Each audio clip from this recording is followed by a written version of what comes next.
কেউ যদি মনে করে যে আমার ছেলে হাফেজ হয়ে মসজিদে ইমামতি করে খাবে, বা আমার ছেলে মাওলানা হয়ে ওয়াজ করে টাকা তুলে খাবে, বা আমার ছেলে মুফতি সাহেব হয়ে মাদ্রাসায় পড়িয়ে ওর থেকে সংসার চালাবে, এই উদ্দেশ্য কোনো মুসলমানের অন্তরে রাখা উচিত না। আলেম, হাফেজ, মুফতি, মুফাসসির, মুহাদ্দিস, দ্বীনের দাঈ, আমাদের উদ্দেশ্য থাকবে আমরা আল্লাহ সন্তুষ্ট করব। কার? যদি বলেন না, যদি কোনো বক্তা মনে করে যে ভালো করে যদি ডিবি সভাতে জলসাটা করতে পারি, ওহ আশেপাশে এলাকায় আরো বাচ্চারিক আসা যাবে, তাহলে ওর জন্য একদম কবরে পুরো বাঁশ রেডি হয়ে পড়ে আস। কি বুঝতে পারলেন?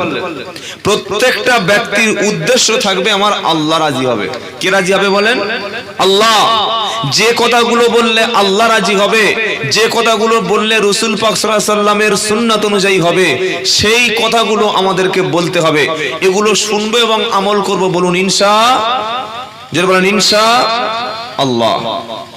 আল্লাহ পাক পৃথিবীতে মানুষ সৃষ্টি করেছেন, মানুষ পাঠিয়েছেন, আর মানুষ যাতে ভুল পথে না যায়, খারাপ পথে না যায়, গুনাহের কাজে না যায়, নোংরামিতে না যায়, অপবিত্র কাজ যাতে না করে, সেজন্য 30 পারা বিশিষ্ট বিশাল বড় একটা কিতাব দিয়েছেন। আর এই কিতাবটা প্রত্যেকদিন তেলাওয়াত করতে বলেছেন।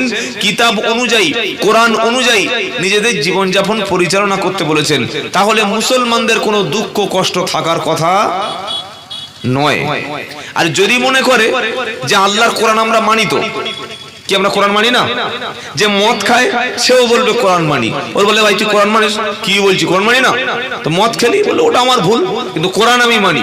যে কাঁচা সুদ খায়, বউকে বন্ধনে পাঠায়, ওই জিজ্ঞাসা করুন কোরআন মানো? এই কি বলছি, মুখ ফাটিয়ে দেবো, কোরআন মানি না? কি বলছিস তুই? সেও বলবে কোরআন মানি। যে দাড়ি চাচে সেও বলবে কোরআন মানি। যে হাঁটুর উপরে কাপড় তুলে পুকুরে ঝাম মারছে সেও বলবে কোরআন মানি। যে বাড়ি থেকে বাপ মার ভাত দেয় না, বার করে দিয়েছে, সে হারাম করে বলবে কোরআন মানি। যে বউকে বেপরদায় করে রাস্তায় ছেড়ে দিয়েছে সেও বলবে কোরআন মানি। এরা কোনোদিন বলবে যে কোরআন মানি না? এই হানানা বলেন না, বলবে মানি।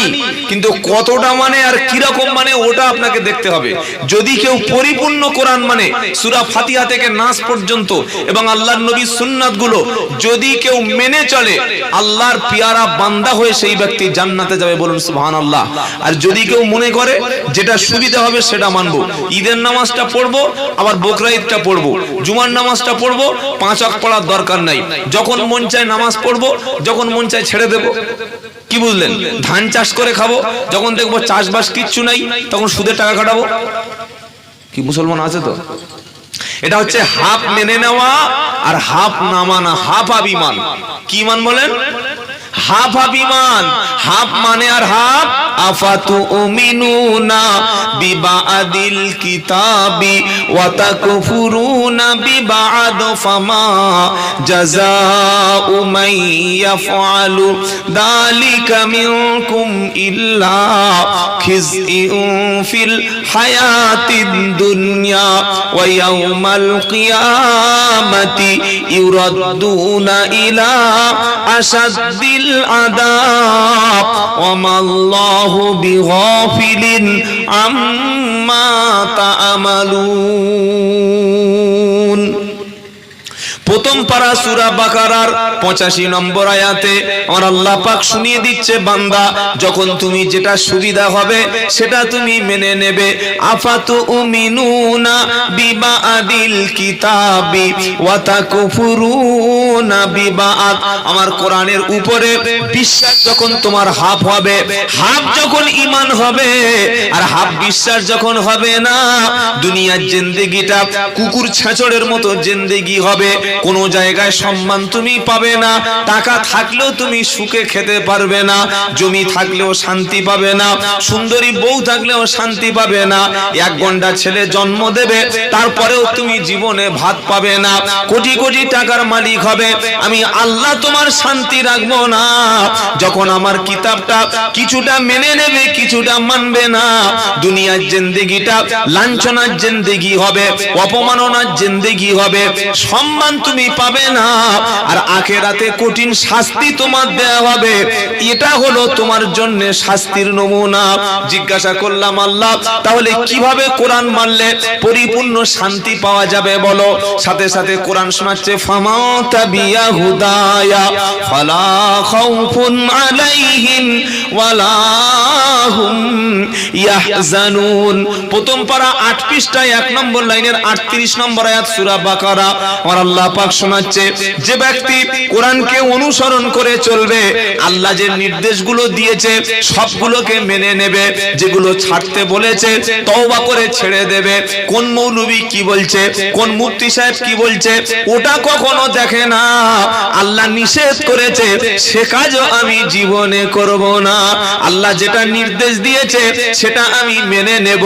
পরিপূর্ণ মানবে যারা, আল্লাহ পাক বলছে দুনিয়ার জিন্দেগিতে আমি আল্লাহ তোমাকে নিরাপদে রাখবো, আর আখিরাতে জান্নাতি ব্যক্তিদের সাথে তুমি জান্নাতে যাবে। চিন্তার কোনো কারণ কিয়ামতে থাকবে না। জোরে বলুন না সুবহানাল্লাহ।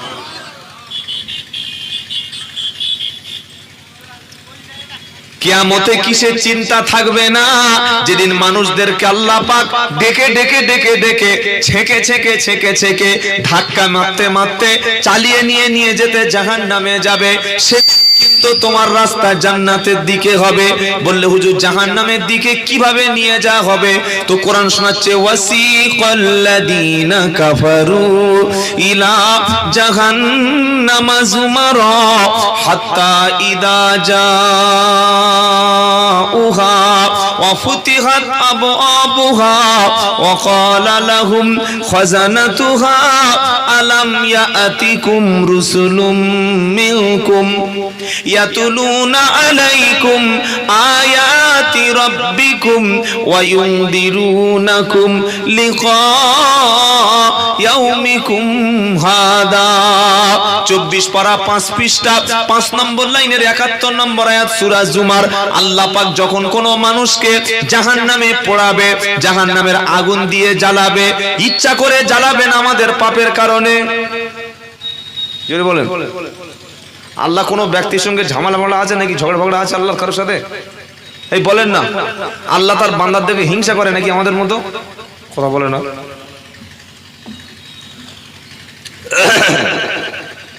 আমাদের ভাই ভাই ঝগড়া হলে কি করি? ছেলেদের বলি, এই তোর বড় আব্বাদের বাড়ি যাবি না। বলি না বলি না বলি না বলি না। বড় ভাইয়ের সঙ্গে ঝগড়া হয়েছে, বউকে বলছে ওই ভাবির সঙ্গে তুই এখন কথা বলবি না। এটা জানেন না? বলি আমরা।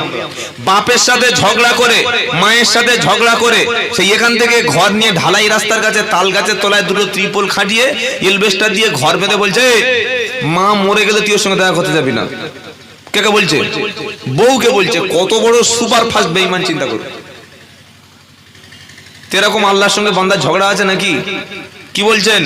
আল্লাহ তার বান্দাকে আগুনে পোড়াবে, এমনি এমনি পোড়াবে। আমরা আমাদের ছেলেদের বেশি ভালোবাসি না আল্লাহ তার বান্দাকে বেশি ভালোবাসে? যদি বলো, আল্লাহ তার বান্দাকে। পৃথিবীর কোন বাপ যত বড় ছেলের দুশ্মন হোক, ছেলে যত বড় শয়তানি করুক, বাপ দেখেছেন ছেলের পাটা ধরে আগুনের মধ্যে কোনোদিন পুড়িয়ে দিয়েছে? এই দেখেছেন? বাপ কারেন্টের তারটা খুলে আর নিজের ছেলের পিঠে ছ্যাঁচা দিচ্ছে? দেয়? দেয় না। কেন? যত বড় দুশ্মন হোক না কেন ছেলে, বাপ কোনোদিন ছেলের শাস্তি দিতে পারে না। বাপ কোনোদিন ছেলেকে বদদোয়া করে না। যতই আপনি যাই করুক না কেন, বাপ কোনোদিন হাত তুলে ছেলের জন্য বদদোয়া করে না। আল্লাহ বলছে, বান্দারে তোর বাপ শুধু জন্ম দিয়েছে তোকে, ও ছাড়া তোর উপরে তোর বাপের কোনো অধিকার নাই। কিন্তু আমি আল্লাহ তোকে বানিয়েছি। লাকাদ খালাকনাল ইনসানা ফি আহসানি তাকওয়িম। এটা কোন সূরায় আছে বলেন? কোরআন পড়েন না? সূরা 3। ওয়াত-তিন ওয়াজ-যাইতুন ওয়া তুরি সিনিনা ওয়া হাদাল বালাদিল আমিন লাকাদ খালাকনাল ইনসানা ফি আহসানি। তুমি বলো আহসানি তাকওয়িম। সূরা 3 এর মধ্যে আল্লাহ 3 ফল, জাইতুন ফল, মক্কা শরীফের কসম করছে। আল্লাহ কসম করছে 3-4টে জিনিসের কসম করার পরে বলছে ওয়াতিনি ওয়াজাইতুনি ওয়া তুরি সিনিনা ওয়া হাদাল বালাদিল আমিন লাকাদ খালাকনাল ইনসানা ফি আহসানি তাকওয়িম। আল্লাহ যখন কসম করে সে কসমের গুরুত্বটা অনেক বেশি। আল্লাহ কসম করছে 3 ফল, জাইতুনের কসম, জাইতুন তেলের কসম, এগুলো কসম মক্কা শরীফের কসম করার পরে আল্লাহ পাক বলছে লাকাদ খালাকনাল ইনসানা ফি আহসানি তাকওয়িম। আমি মানুষকে সবচাইতে উৎকৃষ্ট, সবচাইতে সুন্দর করে বানিয়েছি। মানুষ বানিয়েছে পড়াবার জন্য নাকি? কি বলছেন? পৃথিবীর মধ্যে সবচাইতে সুন্দর কে বাবা? যদি বলে দুনিয়া সুন্দর, আসমান সুন্দর, জমিন সুন্দর, সূর্য সুন্দর, চাঁদ সুন্দর। আহা, চাঁদ আল্লাহ তৈরি, বলুন না সুবহানাল্লাহ। একটা চাঁদ গোটা অন্ধকার রাতকে আলোকিত করে দিচ্ছে। সুবহানাল্লাহ বলতে ইচ্ছা করে না? দুনিয়া সুন্দর, মানুষ সুন্দর, আসমান সুন্দর, জমিন সুন্দর, সুন্দরে সুন্দরে পাল্লা, জানি না কত সুন্দর তুমি আল্লাহ। এর চোখ মারছে কেন ভাই? দুনিয়া সুন্দর, মানুষ সুন্দর, আসমান সুন্দর, জমিন সুন্দর, সুন্দরে সুন্দরে পাল্লা, জানি না কত সুন্দর তুমি আল্লাহ, জানি না কত সুন্দর তুমি আল্লাহ। জোরে হবে না সুবহানাল্লাহ? না, মানুষ যদি এত সুন্দর হয়, যে মানুষকে আল্লাহ সৃষ্টি করেছেন সেই আল্লাহ কত না সুন্দর। আল্লাহু আকবার, আল্লাহু আকবার। এই আল্লাহ পাক বান্দাকে বলছে, বান্দা আমি তোমাকে এমনি এমনি জাহান্নামে পোড়াবো না। 60 বছর, 70 বছর, 80 বছর পর্যন্ত আমি তোমার গ্রামে মসজিদ রেখেছি, তোমার গ্রামে মাদ্রাসা রেখেছি, আলেম ওলামারা রেখেছি, অনেক হাক্কানি পীরদেরকে রেখেছি। তোমাদের কাছে অনেক মানুষ এসে কলেমা শিখিয়ে যাচ্ছে, কোরআনটা শিখিয়ে যাচ্ছে।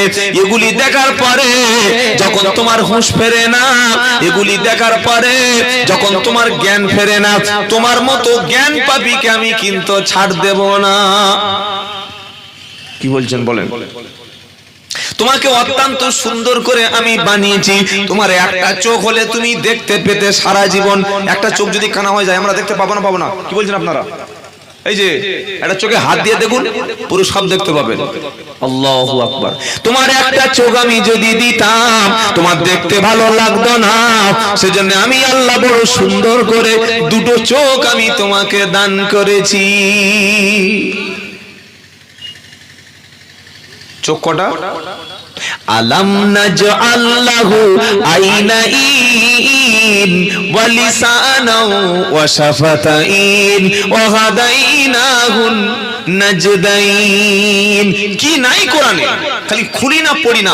মরে গেছে ছোট ছোট ছোট, এই হালিমার মা মারা গেছে, এই জেসমিনার মা মারা গেছে, কি বুঝলেন? এই টুনির মা মারা গেছে, বুকে কোরআন করে সব পম্প করে ছুটেছে, গিয়ে 3 খতম পড়ে একদম ঘেমে গিয়ে তবে লাস্টার গোসল দিচ্ছে। গোসল না দিয়ে কোরআন পড়া যায়? এই বলেন না, কথা বলেন। গোসল না দিয়ে কোরআন পড়া যায়? আর মরে গেলে দেখবেন আমাদের ছেলেরা এমন ছাগল জন্ম দিয়েছি, মরে গিয়েছে, ছেলে বলছে ও হুজুর, বললে কি? বলে আমার বাপের একটু গোসল দেবে। এই তোর বাপের গা ধোয়াবো, আমি ধোয়াবো কেন? বাপটা আমার, তুই গোসল দিলি 500 টাকা দিবি আমার? বাপ জন্ম দিয়েছে ছেলেকে, ছেলে বাপ মরে গেছে, 3টে ছেলে মিলে গোসল দেবে। ও হারাম করে এখনো পর্যন্ত গোসল শিখিনি, তার মানে নিজে গোসল করে? রাত 10টার সময় মরেছে, রাত 12টার সময় মরেছে, তারপর দিন সকাল 10টার সময় গোসল দিচ্ছে, পেট পচে পুরো সে তেলাপিয়া মাছের মতো হয়ে গেছে। কি বলছেন? এই বাবা, অন্তত ছেলেকে মরণের আগে ইমাম সাহেবের কাছে বসিয়ে, হাফেজ সাহেবের কাছে বসিয়ে, মুফতি সাহেবের কাছে বসিয়ে, মাদ্রাসায় পড়িয়ে এইটুকু শিক্ষা দিন। আপনি মরে গেলে রাত 10টার সময় মরে গেলে 10:30টার সময় যেন গোসল হয়, লাশ পচিয়ে যেন একদম মাছের মতো করে নোংরা করে যেন ফেলে রাখে। সকালবেলা গোসল দিচ্ছে, দাঁড়ানো যায় না, এত বড় দুর্গন্ধ বার হচ্ছে। ছি ছি ছি ছি ছি, কি জন্ম দিয়েছে একবার বসে বসে ভাবুন। সব জায়গায় পয়সা খরচ করেছি। ছেলে ইংলিশ পড়াচ্ছে এখান থেকে, সেই দাঁড়িয়ে সপ্তাহে 2 দিন করে পড়াবে, মাসে 800 টাকা মাইনে। ছেলে সায়েন্স পড়াবে, মাসে 1500 টাকা। টাকা থুতু দিয়ে গুনে দিয়ে এসছে, মাইনে মাস শেষ হয়ে যা 2 দিন আগে মাইনে দিয়ে এসছে। আর ছেলের গোসল দেওয়া শেখাবে, নামাজ শেখাবে ইমাম সাহেবের কাছে। বলছে হুজুর কোরআন শিখতে পয়সা লাগে, তো হুজুরের বউটা তাহলে তুই খাওয়া দে। কি বলছে? হুজুর আমার ছেলে কোরআন শেখাবে, পয়সা লাগবে, আমার ছেলে নামাজ শেখাবে, পয়সা লাগবে। হুজুর মানে ফাউ, তাই না ভাই? কথা বলে না, হুজুর মানে ফাউ তো? হ্যাঁ, হুজুর মানে ফাউ। মুরগি জবাই করেছে, গরু জবাই করেছে, বলছে হুজুর টাকা লাগবে। তো টাকা লাগবে, তুই ছুরিতে জবাই করে না, তুই আমার ডেকেছিস কেন? কথাগুলো বোঝার চেষ্টা করুন। সকলে নিয়ত করুন, আমি মরে যাওয়ার পরে আমার ছেলেরাই গোসল দেবে। সকলে ইনশাআল্লাহ বলেন, বলেন ইনশাআল্লাহ। যেটা শোনাচ্ছিলাম, আল্লাহ তাআলা তার বান্দাকে জাহান্নামে দেবে অত সহজে নয়। আল্লাহ বলছে, বান্দা তোর চোখ লাগলো একটা, আমি আল্লাহ 2টো চোখ তোমাকে দিয়েছি। এই 2টো চোখ আমি সারা জীবন তোমার চোখে এমন জায়গায় রেখে দিয়েছি, আসমান দেখবে, চাঁদ দেখবে, তারকা দেখবে, সূর্য দেখবে, পৃথিবী দেখবে, হালাল দেখবে, হারাম দেখবে, রাস্তা দেখবে, মোবাইল দেখবে, জমি দেখবে, টিভি দেখবে, বিবি দেখবে, শালি দেখবে, হালাল হারাম দেখবে। তার মধ্যে যেটা বৈধ করেছি সেটা দেখবে, আর যেটা দেখা হারাম করেছি সেদিকে নজর দিবি না। কথা মনে থাকবে ইনশাআল্লাহ। কারণ তুমি যেটা দেখছো, তোমার চোখ দেখা সম্পর্কে আমি আল্লাহর কাছে খবর আছে। ইয়া আলামু খাইনাতাল আইউনি ওয়া মা। ভাই লাইটটা ঠিক হবে? চোখ মারছে কেন লাইটটা? হাওয়াইতে মানে জিন টিন এসছে মনে হচ্ছে নাকি? জিন টিন ধরেছে আছে আপনাদের দেবীসাবাদ হাটপুর এলাকায় প্রচুর তো জেন ধরে, লোকে ধরে না কি? গ্রামের দিকে খালি মেয়েদের জেন ধরে, ওই কলকাতার মেয়েদের তো জেন ধরে না। কি বুঝলেন? এরা জীবনে মাথায় টুপি, মাথায় কাপড় দিয়ে দোয়া পড়ে বাথরুমে যাবে না, মাথা খুলে বাঁশ বাগানে দেখি পায়খানা করতে বসে রাত 12টার সময়। তো ধরবে না? আমার ধরবে? আল্লাহর নবী বলেছেন বাথরুমে জিন থাকে, আপনারা জানেন না? নবী সাল্লাল্লাহু আলাইহি ওয়াসাল্লাম আরো বলেছেন, জিনেদের খাবার হলো হাড্ডি, হাড়। জিনেদের খাবার কি? কেউ কথা বলেন না, আমার কথা বুঝতে পারছেন আপনারা? আমি তো আর পাকিস্তান থেকে আসিনি রে ভাই, আপনাদের পাড়ার লোক, আপনাদের এলাকার লোক, দেশের লোক, বাংলা ভাষা বলছি। জিনেদের খাবার কি? জোরে বলেন। হাড়, হাড্ডি। কিছু মুসলমান দেখবেন গাছে ফল ঝরে যাচ্ছে বলে গরুর মাথা নিয়ে কাঁঠাল গাছে বেঁধে দিয়েছে। কেন? বলে কাঁঠাল গাছে গরুর মাথা বেঁধে দিলে কাঁঠাল ঝরবে না। কত বড় পাকা খবিস, একবার চিন্তা করো। তো রাত্রেবেলা জিন এসে তো ঘরে ঢুকবে। নতুন ঘর করেছে, বড় একটা 30 ফুট বাঁশ পুঁতে দিয়েছে, বাঁশের উপরে দেখি ঝাঁটা জুতো মেরে দিয়েছে। কেন রে? কারণটা কি? না মেয়েরা বলেছে। তার মানে তোর কপালে বুড়ো বয়সে ঝাঁটা জুড়ো খেয়ে বাড়িতে বার হবে। কি বুঝলেন? যেখানে ঘর হবে বিসমিল্লাহ বলে, কোরআন শরীফ পড়ে, একটু দোয়া করে, বাপকে ডেকে দোয়া করিয়ে বাবা 2টো ইট পোড়া শুরু কর। ও ঘরের যেদিন ভিত উদ্বোধন হবে দেখি মুরগি জবাই করে গোশ শুদ্ধ ঢুকে দেবে। কত বড় হারাম খুব চিন্তা করে। জীবনে কিছু জিজ্ঞাসা করে না, আলেম ওলামা আমাদের জিজ্ঞাসাই করে না যে কি করতে গেলে কি হবে। রাগ করছেন নাকি বললাম বলে? ক্ষমা করবেন আমাকে। আমরা আলেম ওলামা আমাদের জিজ্ঞাসা করে কাজ করব, বলুন ইনশাআল্লাহ। তো এই যে চোখ, আল্লাহ পৃথিবীর সবাইকে দেখেন। ইয়া আলামু খাইনাতাল আইউনি ওয়া মা তুখফিস সুদূর। 24 পারা 8 পৃষ্ঠা 3 নম্বর লাইনের 19 নম্বর আয়াত, সূরার নাম মুমিন। আর আল্লাহ পাকের ঘোষণা, বান্দা তোমার চোখ কি দেখে? এদিকে দেখছে না ওদিকে দেখছে? তুমি হালাল দেখছো না হারাম দেখছো? জায়েজ দেখছো না অবৈধ দেখছো? সবকিছু আমি আল্লাহ জানি। আর তোমার অন্তরের খবরটুকু আমি আল্লাহ জানি। তুমি সারা জীবন চোখ দিয়ে যেটা দেখছো, প্রত্যেকটা বিষয় আমি প্রশ্ন করব। বললে কে বলেছে বলো? কোরআন বলছে, ইন্নাস সামআ ওয়াল বাসারা ওয়াল ফুআদা কুল্লু উলাইকা কানা আনহু মাসউলা। 15 পারা সূরা বানী ইসরাইলের 4 নম্বর পৃষ্ঠায় ঠিক মিডল পয়েন্টের নিচেতে আর আল্লাহ পাকের ঘোষণা, ইন্নাস সামআ ওয়াল বাসারা ওয়াল ফুআদা কুল্লু উলাইকা কানা আনহু মাসউলা। নিশ্চয়ই তোমরা চোখ দিয়ে যেটা দেখো, কান দিয়ে যেটা তোমরা শ্রবণ করো, তোমাদের অন্তরের মধ্যে যেটা হচ্ছে, সবকিছু সম্পর্কে আমি আল্লাহ অবশ্যই তোমাদের জিজ্ঞাসা করব। রাত্রেবেলা শুয়ে শুয়ে কেউ যদি কারিবাসীদের কোরআন শোনে, কোরআন তেলাওয়াতটা দেখে, সওয়াব হবে না গুনাহ হবে? জোরে বলো। একজন হাক্কানি আলেমের বক্তব্য ফোনের মাধ্যমে শুয়ে শুয়ে বসে বসে শুনছে, সওয়াব হবে না গুনাহ হবে? সওয়াব হবে। কেউ যদি একটা নোংরা গান ছেড়ে দিয়ে ছোট্ট একটা পোশাক পরে আছে, ভোজপুরি গান ছেড়ে দিয়েছে, কানে হেডফোন দিয়ে স্বামী স্ত্রী দুজনে মজা নিচ্ছে, দুজনে প্র্যাকটিস করছে আর বলছে এরকম নাচলে কেমন হয়, এটা দেখবে যারা জাহান্নামী জ্বলবে তারা। আল্লাহ পাক তাই শোনাচ্ছে, ইন্নাস সামআ, তুমি কান দিয়ে নিশ্চয়ই যেটা শ্রবণ করো, ওয়াল বাসারা, চোখ দিয়ে তুমি যেটা দেখছো, ওয়াল ফুআদা, তোমার অন্তঃকরণের মধ্যে, মনের মধ্যে শয়তানি আছে নাকি ভালো আছে? নামাজ পড়ছো খুব ভালো, কিন্তু মনের মধ্যে হিংসা নিয়ে নামাজ পড়ছো, দাড়ি রেখেছো একদম বিশ্ববিখ্যাত দাড়ি, কিন্তু মনের মধ্যে শয়তানের দাড়ি, এরকম দাড়ি কাজ হবে না। আগে তোমার অন্তর সাফ করা চাই, ওই অন্তরটা জান্নাতি অন্তর, যে মনের মধ্যে কোনো হিংসা থাকে না, যে মনের মধ্যে কোনো অহংকার থাকে না, যে মনের মধ্যে কোনো বিদ্বেষ থাকে না। পাশের প্রতিবেশী যদি কষ্ট পায়, তুমি তার পাশে ছুটে গিয়ে দাঁড়িয়ে যাও। দেখতে যেও না তৃণমূল সিপিএম করে না আইএসএফ করে না কংগ্রেস করে, তবলিগ হেজবুল্লাহ না ফুরফুরা, কোন দল তুমি দেখতে যেও না। তোমার প্রতিবেশী যদি রোগে আক্রান্ত হয়, তুমি টাকা দিয়ে সহযোগিতা করো। তোমার গ্রামে যদি কোনো একটা ঝামেলা হয়, যে বাড়াবাড়ি করবে, যে জুলুম করবে, যে অত্যাচার করবে, সবাই মিলে ঐক্য হয়ে তার উপরে ঝাঁপিয়ে পড়ো। এই জালিমকে মাজলুমের উপর থেকে তুমি বাঁচাও। আমরা কি বলি, এই বাবা দিনকাল ভালো নয়, নামাজ পড়েছিস চল বাড়ি চল, যে যা পারে পুরো কি, ওসব তুই বলতে যাচ্ছিস কেন? আমরা দিনকাল ভালো, এটা বলি না।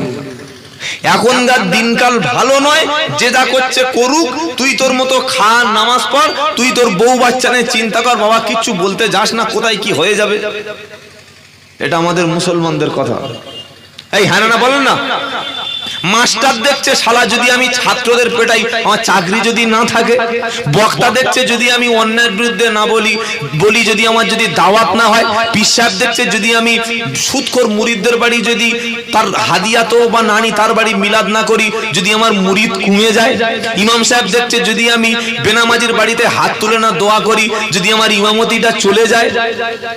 যা হচ্ছে হোক, চালিয়ে যাই, যা হচ্ছে হোক চালিয়ে যাই, আমার ব্যবসাটা চলে গেলে হলো, পেটটা চলে গেলে হলো। এটা কোনো মুমিনের কাজ নয়। মুমিনের 3 রকম ঈমান থাকে। নাম্বার 1 ফার্স্ট ক্লাস ঈমান, নাম্বার 2 সেকেন্ড ক্লাস ঈমান, নাম্বার 3 থার্ড ক্লাস ঈমান। আমি হাদিসটা বলার সাথে সাথে আপনাদের মধ্যে first class, second class, third class কার কতটা ঈমান আছে নিজে ওজন করে নেবেন। এবার শুরু করি তাহলে। মান রা মিনকুম মুনকারা ফালিয়ুগাইর বিয়াদিহি ফাইল্লাম ইয়াস্তাতি ফাবিলিসানিহি ফাইল্লাম ইয়াস্তাতি ফাবিকলবিহি যালিকা আদওয়াফুল ঈমান। ঈমান মেপে নাও। আমরা শরীরের ওজন করি, কতটা রক্ত আছে মাপি, প্রেসারটা কত আছে মেপে নেই, সুগারটা কত আছে, থাইরয়েড কত আছে মাপি না। মাপে না যাদের সুগার আছে, খালি পেটে ওষুধ, ডাক্তার বলছে তোমার ওই ম্যালেরিয়া ডেঙ্গু, বলে তাই নাকি? সকালবেলা খালি পেটে ছুটেছে রক্ত দেবে বলে, টেস্ট বলে না সব ঠিক আছে। আপনার ঈমান মাপার জন্য একটা হাদিস আছে। নবী বললেন, এই যুবক শোনো, হে ঈমানদার মুমিন শোনো, মান রা মিনকুম মুনকারা ফালিয়ুগাইর বিয়াদিহি। তোমার চোখের সামনে, তোমার গ্রামে, তোমার মহল্লায়, তোমার পাড়ার মধ্যে, তোমার দেশের মধ্যে, তোমার মহল্লার মধ্যে, তোমার পঞ্চায়েতের মধ্যে যদি ইসলাম বিরোধী, শরিয়ত বিরোধী, মানবতা বিরোধী এমন কোন খারাপ কাজ হয়, যে কাজটা কোনোদিন উচিত না, এই রকম কাজ হলে তুমি ক্ষমতা দিয়ে, শক্তি দিয়ে, হিম্মত দিয়ে, ঈমান দিয়ে হাত চালিয়ে তুমি রুখে দেবে। এই ক্ষমতা দিয়ে হাত চালিয়ে রুখে দেওয়া যারা দেবে এরা হলো 1 নম্বর ঈমানদার। সুবহানাল্লাহ এখন বলতে হবে না, জ্যৈষ্ঠী মাসের দিকে একবার বলবেন, জোরে বলুন না সুবহানাল্লাহ। আচ্ছা মসজিদে ধরুন জুমার দিন এখন 10টা লোক জয় শ্রীরাম বলে পাথর ছড়া শুরু করেছে, ভালো করে ভেবে উত্তর দেবে। কি বলে পাথর ছুটছে? জয় শ্রীরাম। এই পরশুদিন উত্তরপ্রদেশে এই রাজস্থানের আজমির শরীফ, আজমিরের একটা ইমামকে রাত্রেবেলা মসজিদে কুপিয়ে কুপিয়ে হত্যা করেছে। এটা খবর দেখেছেন কেউ? এরা কারা রে বাবা, একটাও লোক দেখেনি? কি সর্বনাশ! কোন বনে একটা ইমামকে রাত্রেবেলা মসজিদে কুপিয়ে কুপিয়ে হত্যা করেছে। আল্লাহ না করুক ধরুন দাঁড়িয়া বাজারের একটা মসজিদে, ভলেয়ায় একটা মসজিদে, হাটপুকুরি একটা মসজিদে, দেবীসভাতে একটা মসজিদে, চাঁদদার একটা মসজিদে, ঢোসার একটা মসজিদে 100 দেশ বিরোধী, 100 সমাজ বিরোধী লোক জয় শ্রীরাম বলে কিংবা উগ্র কোনো অসভ্য স্লোগান দিয়ে মসজিদে জুমার দিন পাথর ছোড়া শুরু করেছে। যারা পাকা পাকা দাড়ি, হাতে তসবিহ, জিকির করে, মুরাকাবা করে, যারা মনে করে আমরা একদম নামাজ রোজা করে জান্নাতে চলে গেছি, এই লোকগুলো লাঠি বাড়ি নিয়ে লাভবে না ইয়ং ছেলেগুলো যা আছে হাতে তাই নিয়ে ঝাঁপিয়ে পড়বে? বলুন তাদের উত্তর ভেবে বলুন। বুড়ো লোকেরা কি বলবে? এই মসজিদে ঝাঁপ ফেল, তাড়াতাড়ি ওই যে ক্লাবসের গেট আছে গেটটা টেনে আর হাতে তসবিহ নিয়ে আল্লাহ আল্লাহ আল্লাহ আল্লাহ কর, আল্লাহ উপর থেকে 1 লাখ ফেরেশতা পাঠাবে জেসিম করে, তাই তো নাকি? কথা বলে না। ঈমানদার কাকে বলে? অন্যায় দেখে যে প্রতিবাদ করতে পারে সেই হচ্ছে ফার্স্ট ক্লাস ঈমান। তোমার পাড়ায় সুদের অফিসাররা এসে বন্ধনের জাল বিছুচ্ছে, তোমার বউটাকে টেনে তার পাশে বসাচ্ছে, মদ্যরা গেলে টাকা দেবে না, মেয়ে লোকের মুখ দেখে আরো কত কি দেখে টাকা দেবে। এই আমি ঠিক বলছি না ভুল বলছি গো? বন্ধন অফিসাররা এত বড় লুচ্চা, এত বড় নোংরা, এত বড় চরিত্রহীন। কোন লোক যদি মুখে দাড়ি রেখে বলে বাবা আমার 20,000 টাকা লোন দাও, ও আরাম করে দেবে? কথা বলে না। ও আমাদের বউদের মুখ দেখবে, ভাবিটার চেহারা দেখবে, আই কার্ডটা দেখবে, আধার কার্ডটা দেখবে, ব্যাংকের অ্যাকাউন্টটা দেখে তবে ও মাল টাকা দেবে। এটা তো সুদের কারবার চলছে পাড়ায়। ওরা নামাজ পড়ে বাবা দরকার নেই, যা পাচ্ছে করুক, ও তো সুদ খেলে কি হবে? তো কুরবানির সময় 1.5 লাখ টাকার গরু দেয়। আমাদের মসজিদে তো শুধু একাই দেবে 40 মন গোশ, 2 মন গোশ। আমি ওর বিরুদ্ধে কেন ফতোয়া দেব? পাড়ায় লটারির টিকিট বিক্রি হচ্ছে, মুসলমান লটারির টিকিট বিক্রি করছে। তার বাড়ি যদি মিলাদ হয়, চল চল চল চল চল বাবা চল খেয়ে আসি। লটারির টিকিটের বাড়িতে মিলাদ দিয়ে কোনো লাভ হবে? ও পুরো টাকাটা তো শুকরের মাংস, ওর পুরো টাকাটা তো শুকরের রক্ত। লটারি ওনার বাড়িতে খাওয়া আর শোরের মাংস বিসমিল্লাহ বলে খাওয়া দুটোই সমান। কেন এসব বলে আমরা ভক্ত চোটাতে যাচ্ছি বাবা? যে লোকটা ছেলের বিয়ে দেওয়ার সময় নিজে আর বলে না, ছেলের বোনাইকে দিয়ে বলাচ্ছে, ঘটককে বলছে বলিস আমার ঘরের 10টা কলম তুলেছি ছাদ ফেলে দিতে, তার মানে মেয়ের বাপ টাকাটা দেবে। তা জন্ম দিয়েছিস তুই, ঘরটা তুই বাঁধতে পারলি না, মেয়ের বাপ যদি ঘর বেঁধে দেবে তো তুই তো ছেলেটাকে মেয়ের বাপের কাছে বিক্রি করে দিয়েছিস। 2 দিন পরে মেয়ে তো তোর ছেলের গলার পা তুলে দিয়ে দাঁড়িয়ে থাকবে, তখন তুই বিচার দিলে নেবে? খালি বলছে হুজুর বউ কথা শোনে না। আগে যারা মুরব্বী বসে আছে জিজ্ঞাসা করুন, বিয়ে করে এরকম চোখ বার করলে আগেকার যারা মুরব্বী তাদের স্ত্রীরা, মানে আমাদের চাচিরা, দাদিরা, দাদু চোখ বার করলে দাদির পেশাব হয়ে যেত। আর এখন এমন কোন ছেলে নাই যে রাত্রিবেলা করে বউর কাছে ধমক খানা, তুমি কি বলো, ব্যাস ও মাল পুরো চিৎপাত হয়ে গেল, আর মুখ ভাষা নেই। ধমকতে ধমকতে ছেলেদের হার্ট অ্যাটাক হয়ে যাচ্ছে, এত ধমক খাচ্ছে কেন? আমরা পুরুষত্ব বলে দাবি করি, পুরুষ অথচ হিম্মত হারিয়ে ফেলেছি। সেজন্য ফার্স্ট ক্লাস ঈমান হলো তোমার সমাজে শরিয়াত বিরোধী, ইসলাম বিরোধী, দেশ বিরোধী, মাদ্রাসা বিরোধী, মক্তব বিরোধী, আলেম বিরোধী কোনো কাজ যদি হয়, শরিয়াতের বরখেলাফ যদি কোনো কাজ হয়, মান রা মিনকুম মুনকারা ফালিয়ুগাইর বিয়াদিহি, তুমি মুসলমান দাবি করো। আল্লাহর নবী পাক সাল্লাল্লাহু আলাইহি ওয়াসাল্লাম যেভাবে অন্যায়ের বিরুদ্ধে লড়াই করেছিল, ওমর ফারুক যেভাবে অন্যায়ের বিরুদ্ধে তরবারি ধরেছিল, তুমিও তরবারি না ধরতে পারো, অন্তত লাঠিটা দিয়ে রুখে দাঁড়াও। এটা হলো ফার্স্ট ক্লাস ঈমানদার। ফাইল্লাম ইস্তাতি ফাবিলিসানিহি। এবার সেকেন্ড ক্লাস, দ্বিতীয় ঈমান কাদের আছে? যারা হাত চালাতে পারে না, ক্ষমতা দিয়ে প্রতিবাদ করতে পারে না। না না, প্রতিবাদ করা যাবে না। পাড়ায় ড্যান্স হচ্ছে, পাড়ায় ফাংশন হচ্ছে, পাড়ায় গান বাজনা হচ্ছে, পাড়ায় নোংরামি কাজ চলছে, প্রধান একটা ফোন করলে সঙ্গে সঙ্গে বন্ধ হয়। হবে না? হবে না? আমি আব্দুল্লাহ জুবায়ের 3 ঘন্টা বক্তব্য করব, যতটা না লোক শুনবে মানবে। প্রধান সাহেব যদি বলে কাল থেকে এই পাড়ায় লটারির টিকিট বিক্রি হবে না, কাল থেকে এই পাড়ায় কোনো জুলুম নির্যাতন হবে না, কাল থেকে এই পাড়ায় এই অনুষ্ঠানটা হবে না, একটা ফোন করে দিলে সঙ্গে সঙ্গে জোরে বলে বন্ধ হবে। উনি যদি মনে করে, কোন নেতা যদি মনে করে সামনে লোকসভার ভোট, বলে কেন আমি হেরে যেতে চাই বাবা, যে যা পাচ্ছে করুক, আমার ভোটের দরকার, তাহলে ঈমান বলতে ওর কিছু নাই। নবী বললে শরিয়ত বিরোধী কাজ দেখলে তুমি প্রথমে হাত চালাবে, এটা তোমার ফার্স্ট ক্লাস ঈমান। হাত চালিয়ে ক্ষমতা দিয়ে রুখে দেওয়ার ক্ষমতা যদি না থাকে, ফাইল্লাম ইস্তাদি ফাবিলিসানিহি, তুমি অন্তত মুখটা খোলো, মুখটা খোলো, মুখ বন্ধ করে, চোখ বন্ধ করে আর মসজিদে জিকির করো না। মসজিদের পাশে 1 জানুয়ারিতে মসজিদের পাশে ছেলেরা গান বাজনা করছে, ঈদের রাতে, চাঁদ রাতে, তুমি মসজিদের মধ্যে বসে তাসবিহর মধ্যে জান্নাত খুঁজছো। ইল্লাল্লাহ ইল্লাল্লাহ ইল্লাল্লাহ ইল্লাল্লাহ ইল্লাল্লাহ ইল্লাল্লাহ ইল্লাল্লাহ ইল্লাল্লাহ জিকির করে করে এই গালতে দিয়ে গেঁজাবার হয়ে গেছে। আর পাশে ওই রকম গান চলছে, ড্যাং ড্যাং ড্যাং ড্যাং করে লুঙ্গি ডান্স চলছে। ওই একবারও মসজিদ থেকে বার হয়ে 5টা মুসল্লি যদি বলতে এটা কি করছি মুসলিম এলাকায়, এটা তো হারাম কাজ, বলে না। একটা লোক মদ খেয়ে এসে তার বাপকে ধরে পিটছে, তার মাকে ধরে অত্যাচার করছে, তার বউকে কাপড় খুলে পিটছে, নির্যাতন করছে, বউয়ের গলায় পা তুলে দিয়ে বলে যাই বাবার বাড়ি থেকে 50,000 টাকা আন। ও নামাজ পড়ে, কার বউ? ও সেই নুরুদ্দিনের বউ। ঠিক আছে, মাশাআল্লাহ, চল চল বাড়ি চল। এটা ঈমান? এটা তোর ঈমান? তোমার নামাজ পড়ে কি আমাদের যদি মুখ না খুলতে পারো? মুখ আজকের মুসলমান খোলা ছেড়ে দিয়েছে, মুখ আজকের মুসলমান খোলে না। অন্যায় দেখে চুপচাপ মাথা নিচু করে চলে যাচ্ছে, এটা প্রতিবাদ করে না। রাস্তায় একটা মানুষকে অকারণ ধরে ফিরছে, হা করে তাড়িয়ে ছবি তুলছে। বলো তো ছবি তোলার সময় ছাগল কথা করে তুই ওটা টেনে চড় মারবি না? একটা গরিব মানুষের উপর জুলুম নির্যাতন হচ্ছে, ও ছবি তুলে দাঁড়িয়ে আছে। এখন সমাজটা হচ্ছে ছবি তোলার সমাজ, আর কথা বলার সমাজ নাই। কি বলছেন আপনারা বলেন?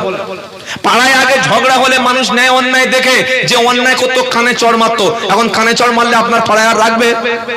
এনআরসি করে বাংলাদেশে পাঠিয়ে দেবে। তুই কথা বলছিস না, তুই কোন সালারে? এটা আমাদের সমাজ। কিন্তু ঈমানের দাবি হিসাবে অন্তত মুখ খুলতে হবে। যারা পীর সাহেব, পীরের দরবারে বসে তোমরা মুরিদের অন্যায় অপকর্ম দেশের কাজ দেখে তোমরা প্রতিবাদ করো। প্রতিবাদ করেছিলেন খাজা মঈনুদ্দিন চিশতি রহমাতুল্লাহ আলাইহি, প্রতিবাদ করেছিলেন মুজাদ্দিদ আল পেসানি রহমাতুল্লাহ আলাইহি। তাদের প্রতিবাদে বড় বড় মসনদ গুলো কম্পন ধরে গিয়েছিল। বলুন সুবহানাল্লাহ।